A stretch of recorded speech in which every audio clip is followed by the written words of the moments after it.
சத்தத்துல கத்துன அவ்வளவுதான். ஊருக்கு 2 பேர் இப்படிதான் இருப்பாங்க. எப்படின்னா கத்துறதுக்கும் இந்த வாயில அடிச்சுக்குவாங்கல்ல, அதெல்லாம் நேர்ந்து விட்டது மாதிரி அடிச்சுக்குவாங்க. நீங்க ஒவ்வொருத்தரும் யூனிஃபார்ம் போடாத போலீஸ் யாரு? நீங்க சட்டத்தை மதிக்கணும். இப்ப உங்க சகோதரிகள் இருக்கிறாங்க, உங்க அம்மாக்கள் இருக்கிறாங்க, உங்க அக்காமார்கள் இருக்கிறாங்க. இங்க ஒரு நடனம் கேவலமா நடந்துச்சு. இந்த தாரை அபிநயா பெட்ரூம் காட்சி தான் இங்க நடக்கல. அதாவது ஹைகோர்ட் வயலேஷன் பண்ணிட்டாங்க. ஹைகோர்ட் ஆர்டர், ஒரு ஆர்டர் பெண்களை கேலி பண்ணக்கூடிய வகையிலையோ டச்சிங் பண்ணக்கூடிய வகையிலையோ அரை கூரை இன்னும் அம்மனமா தான் ஆடல.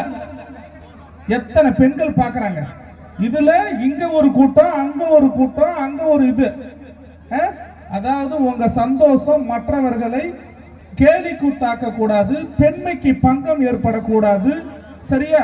இளைஞர்களோட சிந்தனைகளை சிதறடிக்கும் வகையில நிகழ்ச்சி நடத்தக்கூடாது. அதுதான் நோக்கம்.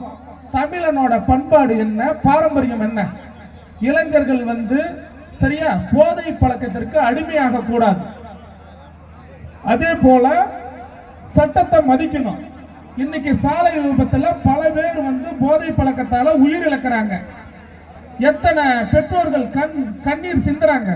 இன்னைக்கு நோய்வாய்ப்பட்டு இறப்பவர்களை விட சாலை விபத்தில் இறப்பவர்கள் தான் அதிகம். நான் ஒரு காவல்துறை அதிகாரியாக இதை நான் உங்ககிட்ட சொல்லல, உங்க சகோதரனா சொல்றேன். இந்த நிகழ்ச்சி சட்டத்துக்கு முரணாக நடந்த காரணத்தால் இந்த நிகழ்ச்சி இத்துடன் நிறுத்தப்படுகிறது. பல பெண்களுக்கும் பல சகோதரிகளுக்கும் பெண்களை சரியா கொச்சைப்படுத்தும் வகையில அரைகுறை ஆடையுடன் நிகழ்ந்த காரணத்தினால் இந்த நிகழ்ச்சியை ரத்து செய்கிறேன். காவல் உதவி ஆய்வாளர் குளத்தூர் ஆகிய என்னால் ரத்து செய்யப்படுகிறது.